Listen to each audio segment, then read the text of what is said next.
Hi everybody, we'd like to give you a tour of the new town show at Harbor Hotel Provincetown. So here is Jim, and he's going to walk us through some of the paintings. Thanks, Spencer. We have some great pictures in the show, many of which have never been seen before. Here's a little Jane Jarvis Mumford. She studied here with Charles Hawthorne in 1915. Max Bohm, who was a teaching assistant and a friend of Charles Hawthorne's, very rare watercolor.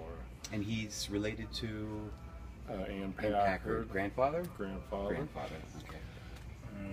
Daisy Hughes came here from California. Nancy Worf remembers her riding on her bicycle, carrying her paintings around town. These are two nice little views on each side of the Maurice Burns, who was also from California. They both taught out there and came here during the summers. Nice view looking out down into the harbor. Yeah, Daisy Hughes. She is such an amazing painter, and these are really affordable paintings. One of my favorites is this great view of Bradford Street, painted by Mary Spencer Ney. We're going to turn it, everybody. There we go. Came here from Kentucky. She lived up above here, looking down on my old house at 248 Bradford. You see in the background what was the Surfside Motel, and of course during a hurricane it became damaged, and they thought, oh, this is great, and then instead of, when they repaired it, they added an extra floor, and it became the precursor to Provincetown zoning laws to keep height restrictions. But it was known as the Lair of the Green Monster because it was originally a painted green. The Green Monster, here, it's pretty amazing, right? Here you have Elspeth and Tony Beaver's house, Philly Alexander's truck, who used to own my old house, and now, hi Garth and Doug, here's your house. Looking good. Mary Lewis, school teacher. Again, the house right there. Irene Rabinowitz, hello in Israel. Hi, Irene. And another highlight is this Frank Carson watercolor done in 1921. It's Gale Force Farm. Is now not quite so bucolic now with a lot of the housing and everything that's gone up through the hills since 1921. Yeah, it's beautiful though. Okay, let's go to the other side. Excuse this beautiful view at the Harbor Hotel. You can come out here and sit, enjoy a drink out there. Okay. These were two of our very recent discoveries by artist Samuel Bakker, another Hawthorne student who came here. You're looking up Standish Street, and here over is the ticket booth where he's picking up his tickets for the railroad when it used to run here in the late 19th century and then into the beginning of the 20th century. That looks real in this video. I mean, it's quite amazing. Really beautiful. Okay. Now here we're on Conwell Street, the Conwell Street crossing where the railroad yard came into town. You can see Town Hall up in the background. And again, this was the first one we discovered, and then luckily we found this great one of the ticket booth too. Beautiful. Okay.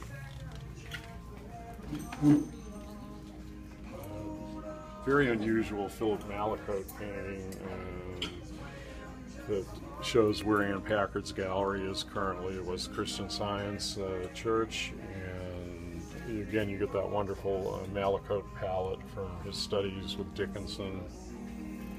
And another Daisy Hughes of the Victory at the harbor. One of the rarer paintings that we have is this market scene by Harriet Newhall. Came here from Philadelphia. You see the old grocery store down on Commercial Street in the center, somewhere in the vicinity of the aquarium now. Okay. Trying not to disturb the people eating their breakfast. Apologies. Oscar Giebrick, a nice monoprint. Oscar was Charles Hawthorne's teaching assistant, again, and Dorothy Lake Gregory often joked that she learned more from Giebrick than she did from Hawthorne. Ooh. Snap. Ernest Principato, down view in the West End, fine pastel. It's wonderful. Henrietta Dunn Mears, the Quiet Lane. Gorgeous. Shown its original frame with labels on the back from its first exhibitions in the Provincetown Art Association at the very beginnings. So what years would this be probably? I mean, approximately? I believe teens or teens. in the teens, okay. It's just stunning. Stunning. Oh, Jim's gonna look. Oh my god, look at that. That's incredible. Okay, this is a treat. The third annual exhibition, 1917. It was shown at Newport in 1918. And again, the Portland Society of Art in Portland, Maine. Wow, thank you for showing us that.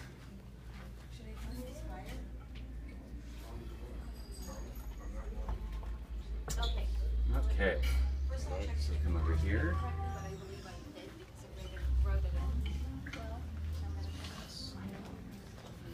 Yeah, we've got a couple of Evelyn Bourne watercolors, again, one of our featured artists this year.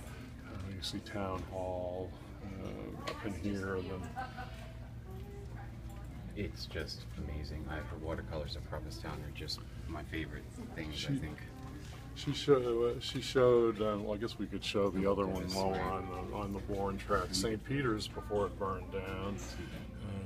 Again, these were done probably in the 20s. Evelyn Bourne was a close friend of Blanche Lazelle and Dorothy Loeb, and exhibited at the Art Association from 1930 to up into the 50s when she passed away. Apologies for the glare. Okay. We do have several contemporary renderings, including this lovely watercolor and gouache by Ray Nolan, the Macmillan Pier. Super. Around the corner. Looking out into Provincetown Harbor, you see Long Point over there, and the fishing fleet in town. This is amazing. This is done by William Halsell, who is one of the 5 founders of the Art Association, one of the lesser known to people today, but one of the more important painters in the late 19th century, with a gigantic studio in the old shirt factory here in town. Wow, that's pretty special. Okay. And another view looking down Miller Hill by Catherine Lee Smith. Again, Catherine learned from her grandmother, Farrell Warthen, the technique of the white line print, who learned it directly from Blanche Lazelle. She maintained a studio over in the West End with Angel Meyer, another artist who studied with Carl Knaths. What's pretty remarkable about several of these pictures is that we've got all these views from Miller Hill, and this is actually Jim's view from his house, because he actually lives in the house at Amherst Webster. Above here, and you see you're looking down Lovett's Court, and you've got where Simi Marilis' gallery is. The Muse restaurant was not there at the time. Again, this was kind of an interesting Christmassy mural from the estate of Jimmy Majestic, and who had a Christmas shop, and you may remember our wonderful holiday show last December. So Nancy Ward painted some incredible scenes for him. It's just cozy. Okay, we just got a couple more around the corner. Another Nancy Ward on Commercial Street. Again, she had moved on into her palette knife painting. Great view, really capturing the hustle and bustle of town. Her daughter, Julia Kelly, again, artistic legend. Nancy, the daughter of John Wharf, and Julia, daughter of Nancy. Generations of Wharf family artists. These part of a recent study out at the Dunes, where she stayed working on her new children's book, Victor. We'll be having a book signing at the gallery this Friday. Oh, is that the monument? Is that Van Gogh? This is not one of the collection, but it certainly is a town view, isn't it? It's pretty incredible. Starry If night. you ever need murals, come here. David Thompson, again, wonderful painter, loves the dune shacks. Did a whole book on dune shacks that we have available in the gallery, as well as other paintings by David. Great, and that's it. Thanks, Jim. That was a great tour. And so stop on by the Harbor Hotel. This show is going to be up through the summer until about September 6th. So we've got plenty of opportunity, and just contact us if you're interested in purchasing anything. We would be glad to replace it with something else and let you take it home with you. Thanks, everyone.